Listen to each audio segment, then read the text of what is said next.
Hello, this is U.S. Immigration Attorney Sharifa Tharpe. I'm here live to take your U.S. immigration related questions. Go ahead and put your questions in the comments so that I may answer your questions. I have a really good topic to talk about today. It's a complex topic, and this is why I'm going to say before I even start that you should always schedule a consultation to get personalized legal advice because this information is going to be general information. But if you can relate to it in any way, you should be scheduling a consultation to ensure you get accurate legal advice to move forward in your process. Now, I'm going to be talking about the complex issue of applying for your green card with past immigration violations or criminal issues. Because some individuals, you do have things in your background, and that may be preventing you from applying, or you may be very afraid to move forward in the process because maybe you feel like there is no way out. I want to tell you that there are options available to apply for forgiveness in the case that you are what's called inadmissible or you're barred from getting a green card because of these past immigration violations or criminal issues. And I'm going to talk about some of the ways this can happen. Now, there are waivers available in the case that you're applying through a family member, you're applying through employment, you're applying through VAWA, you're applying if you have the T or the U visa, or you're applying for the T or U visa, and even in the case where you're applying for you're in deportation proceedings and you need relief there. So in this case, if you do have an issue like this, it's really down to your particular circumstances. I'm going to talk about the most common ways, though, that I have seen these waivers, where I've seen these waivers successful. And then I'll just touch on some of the less common ways. Now, if your past immigration violation was overstaying, in some cases, if you've overstayed your visa, you may not necessarily need a waiver. So, for example, if you're applying through a U.S. citizen spouse, a U.S. citizen parent, if you are under the age of 21 and you're unmarried, or through if you are the parent and you're applying through your adult citizen son or daughter who's 21 and up, that overstay isn't going to be used against you in your adjustment of status petition application process. The adjustment of status is where you're staying in the United States and you're applying for a green card in the United States. The great thing about being these individuals I just listed, if you fall within this category, you are the immediate relative of a U.S. citizen. And that means that you get a pass, basically a free pass to get your green card without applying for a waiver. Yes, even though you overstayed, and it doesn't matter how long you've overstayed. So that's the good news, is not a waiver would not be required in a case like this, but always make sure you get representation within issues like this, regarding issues like this, because there may be issues that may come up during the process. You want to either be prepared for it by scheduling a consultation, or you want to make sure that when you're in the middle of the process, that you understand what maybe the implications of your overstay could mean.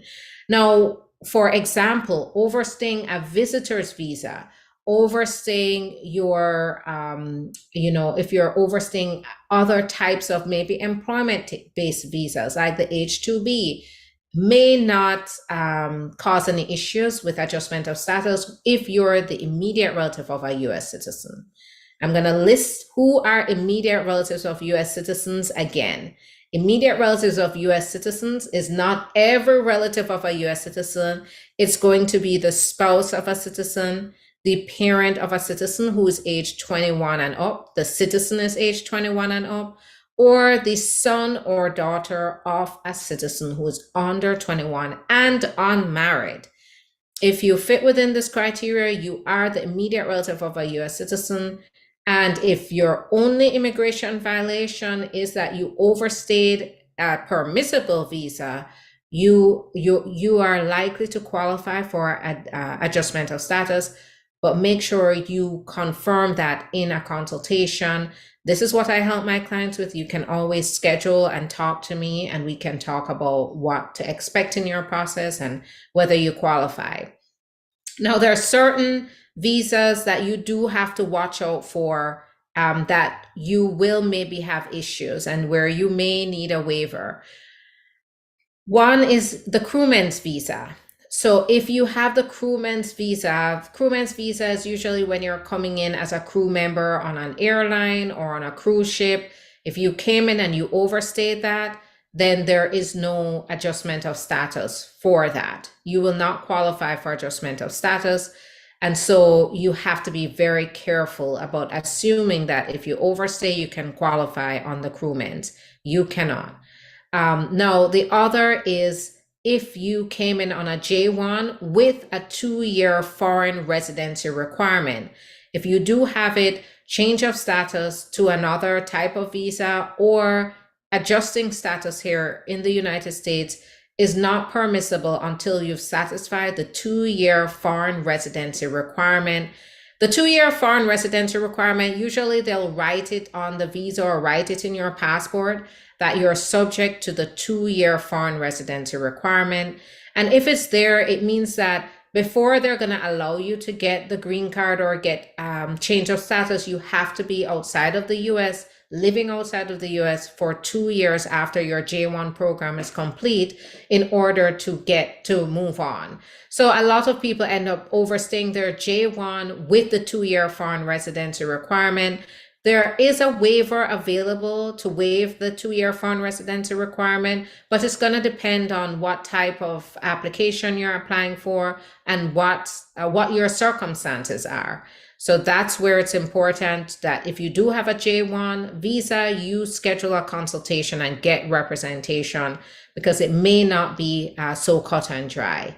So right there, just note that if you're the immediate relative of a U.S. citizen, you've had issues, you may not need a waiver, but schedule a consultation because the information here is general. I'm not giving it to you specifically. That's where you need to schedule. Now let's get back to the topic at hand, what are the solutions in the case that you do need a waiver? You have been found that something that happened in your past has made you barred. It has barred you from getting a green card. How can you fix that situation? So in the family-based immigration, there are waivers available for certain immigration violations and criminal issues. And that is through what's called an I-601 waiver. For example, if you're charged for misrepresentation or you have a criminal record that renders you inadmissible. So a criminal record that could render you inadmissible would be if you are convicted for 2 or more offenses that had an aggregate sentence of 5 years or more. And then there's a catch-all provision in the law that says if you committed a crime involving moral turpitude, so a crime that was so depraved that it really just shows that you lack good moral character, that too would mean that you would be inadmissible and you need a waiver.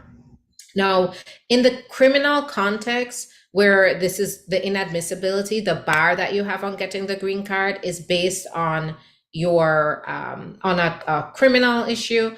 There are 2 ways to get this waiver. The one is to apply for the waiver based on your rehabilitation. That means it's been over 15 years since the offense occurred. So, and you can show you're rehabilitated and there's no, nothing that's going to red flag you to say that it would be against public policy to give you the waiver, to grant the waiver. The other is if it's less than 15 years since the offense, you're going to have to apply for a waiver based on the hardships in the criminal context of your parent, your spouse, or your child, citizen or resident parent, child, or spouse. Now, extreme hardship usually means, in summary, that your relative is going to experience harsher consequences than usual if you were deported or if you did not get the green card. So it is something where you have to put evidence together. It's not just a matter of filling in a sentence or two on a form. There is evidence that you have to gather, and I also include a legal brief to make the arguments why my clients qualify for this. The other types of violations that where you can get a waiver is if you say you're outside of the country already and you have unlawful presence. You could get a waiver for that based on the extreme hardship of your parent or your spouse. If you were charged, not criminally, but under immigration law, with misrepresentation or fraud, there is also a waiver for that, and it's based on the extreme hardship of your spouse or your parent. So in a nutshell, even though I've given you a lot of complex details here that usually we as the attorneys sit down and worry about once our clients come to us, I want you to know the takeaway here is that there are solutions in the case that you do have past violations. Now, if you're applying as a victim of trafficking or the victim of crime, there are waivers that are available that don't depend on relatives, but depend on maybe the particular situation and the discretion of the officer. And then also there are waivers available for VAWA. So if you qualify for VAWA, where you're being mistreated by a US citizen or legal permanent resident spouse, a parent if you're under 21, or a son or daughter, citizen son or daughter, there are waivers available that is going to be dependent on your hardships, not necessarily the hardships of a relative like a US citizen or legal permanent resident. So there are still solutions if you're here in the US. And keep in mind that there are also waivers available if you cross the border without permission. The way the waiver process is going to go is under VAWA, you can stay in the country. However, if you're applying through a relative, you have to apply for what's called an I-601A waiver. And that's going to require you towards the end of your process to attend the interview at the embassy. But by the time you do get an approval for that waiver, it means that it's more likely safe than not to be able to attend the interview at the embassy in your country or in the country that's safe for you to get the immigrant visa, to get your green card. So go ahead, schedule a consultation, and we can talk about what's going on with you, whether you can qualify for a waiver based on these inadmissibilities. If you on YouTube, if you look at the description of this video, you'll see the link where you can get everything you need to schedule your appointment. Also, there's the link in the profile on TikTok where you can click on the link to access the same website where you can schedule your own appointment. You can go to the website, you can call, go to the website and call, you can do online chat on the website. You can also fill out a contact form and we'll contact you. For example, if you're in another country and maybe it's taking more of your credit than you would like to call us, you can fill out the contact form and we can get in touch with you that way. So plenty of ways. The way you're going to get there to schedule an appointment to talk about your particular issue is to click on the link in the profile or in the description of this video. Now I'm going to go ahead and look at some of your questions. So let us see what those questions are. So what about SIJS? So I don't know it depends what your question is about SIJS. There are ways to, when you're going through adjustment of status, you do qualify for a waiver as well. So those waivers are available to applicants of the SIJS, if that's your question. Does submitting docs after being documentarily qualified kick you out of the line? No, so it should not. You are still considered documentarily qualified. And it is definitely safer to upload documents that you know they're going to need than not. That can actually cause a delay if you end up going to the embassy and they need more documents, they'll send you away. So, and it could take a couple of more months before you get back on track. For the oath ceremony papers, does my address have to be the same as where I used to say? So if your address isn't the same, you have to definitely update them. So it's about being upfront and telling them. I know I don't know you, I'm not your attorney. I don't know what your situation is. And so that's where it's important to schedule an appointment and get representation, because I don't know what the context is behind your question. But you should always be honest about your address history. If you've changed an address in that time, you have to be upfront with them about your address. I mean, it's something that should be simple enough to be honest about, but you want to be careful by getting proper legal advice. Is September 30th cutoff for interviews for the same year? So if you're within the fiscal year, and I don't know with what you're referring to in regards to the interviews, if it's the lottery that you're referring to, but September 30th is going to be within the fiscal year. So it's going to be from October to the next year, so September 30th. And so if you are within that time, yes, you're looking at September 30th, but I don't know what process you're referring to. Hi there, Mamta. It's nice to see you. How about consulate processing? Do they still need to apply for Form I-485? So if you're doing consular processing, no. I-485 adjustment of status application is only for when you're going through the green card process here in the US. Is there any changes in applying for applying green card for U visa holder? So nothing right now, no changes that I have learned about. If you are on filing, do you still need to be vaccinated? So you're going to have to do the medical, and at the medical, they're going to require that each person that does the medical is vaccinated, meets the vaccination requirements. Hi there, my travel permit was approved through VAWA before my work permit. Is this normal? So right now, I see they're rushing the work permits through first. So it's unusual that your travel document came through first, but it doesn't mean that there's some bad news with your work permit process. How about consulate processing? Are they required to file Form I? So I answered that, no. My PD is June 22. My case was transferred to FO from NBC. Is that a bad thing?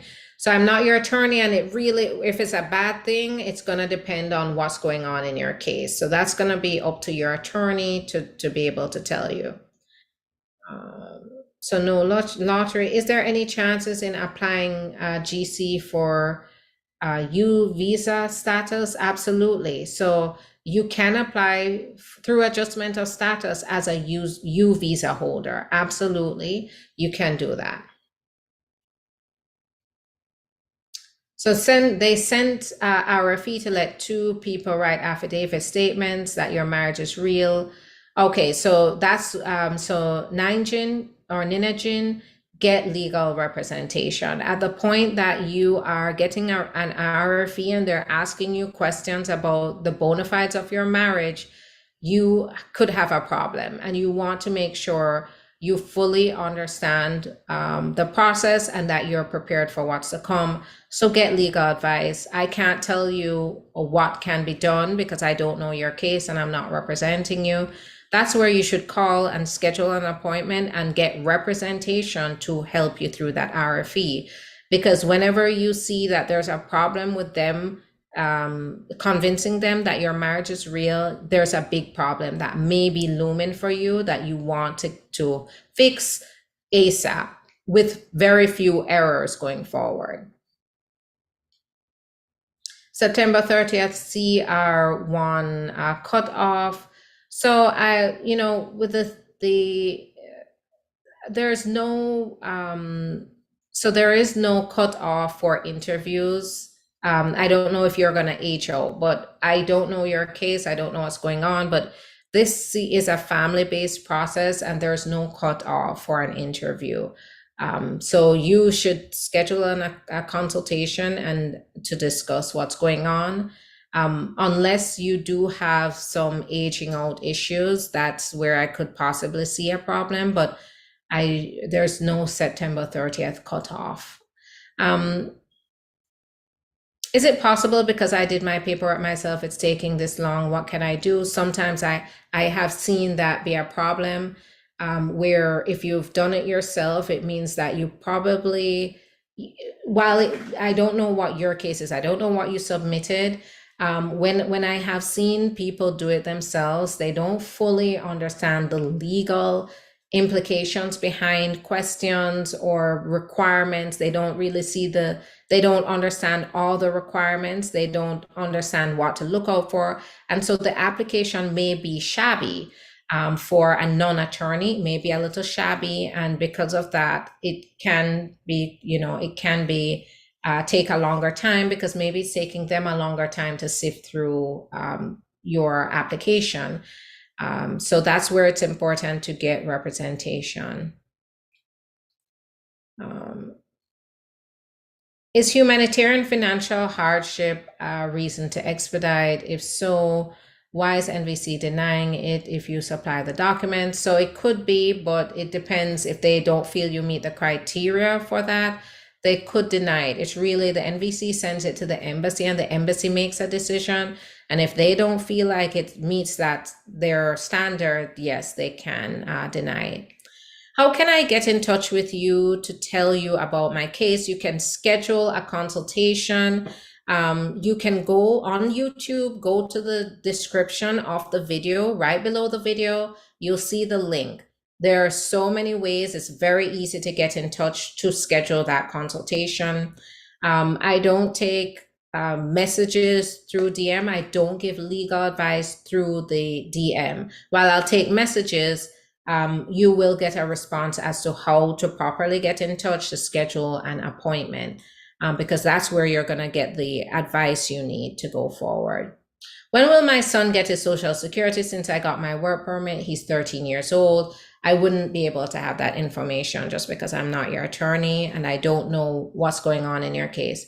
In immigration court, have a kid doing AOC based on marriage. What can I expect? So I'm not your attorney. I don't know what's going on. And so I can't advise what you can expect going through the adjustment of status. How long after your biometrics appointment?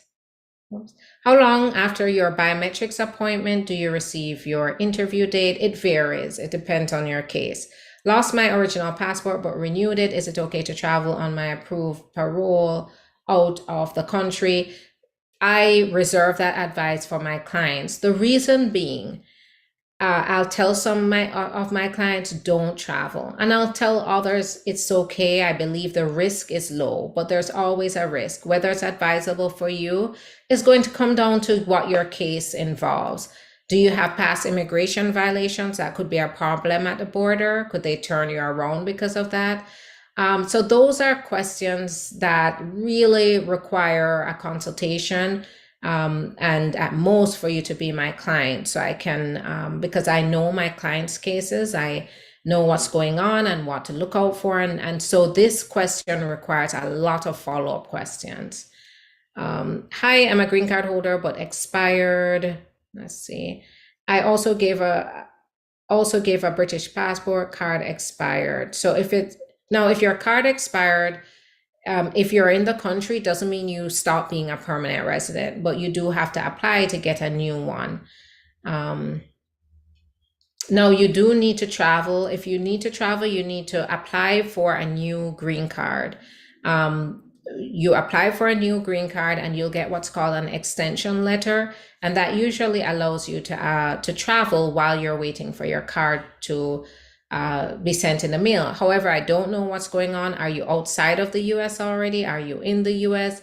How long has your card been expired for? Have you had any issues since you've been a green card holder? Was it a 2-year green card? Was it a 10-year green card?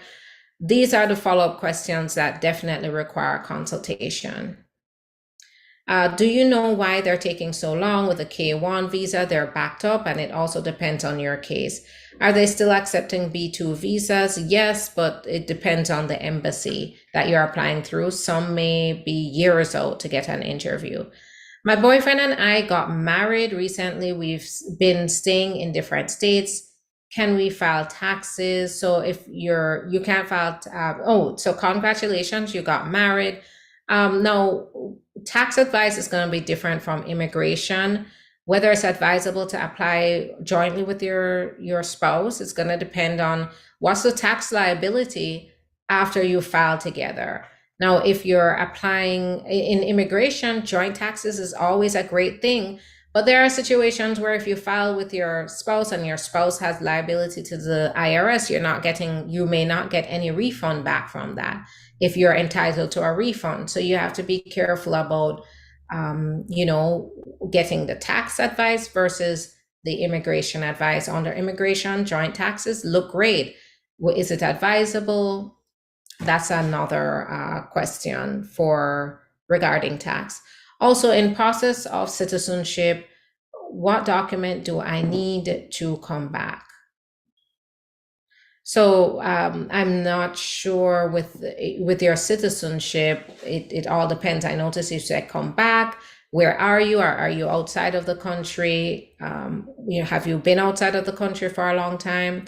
Can a green card holder that just come in the country and left a 2-month behind?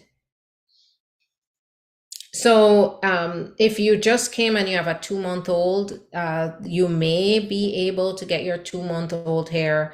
There is what's called humanitarian parole. While it is not certain, you may be able to get your 2-month-old that way. Now, you can also sponsor your 2-month-old. How long after your biometrics do you get your interview date? It varies. What about if you meet the criteria but embassies still deny and no other cases? It really is up to them at the end of the day. It's really based on their discretion. Can an aunt file for a niece? No. Does the process go faster if you are married to someone in the military? Not automatically, but if there's some circumstance, like a deployment or something that warrants it to go faster, you do have to ask for an expedite request.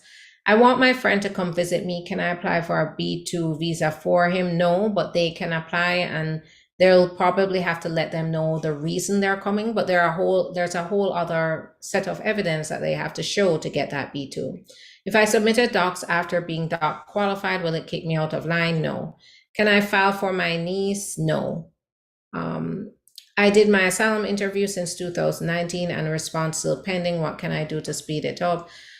Well, it depends on what the circumstances are. There's always an expedite request, but they're all backed up right now for a number of years. How long does it take to get your green card when you're married to a citizen? So my cases, I'm seeing on average 6 to 8 months if you're in the country going through adjustment of status.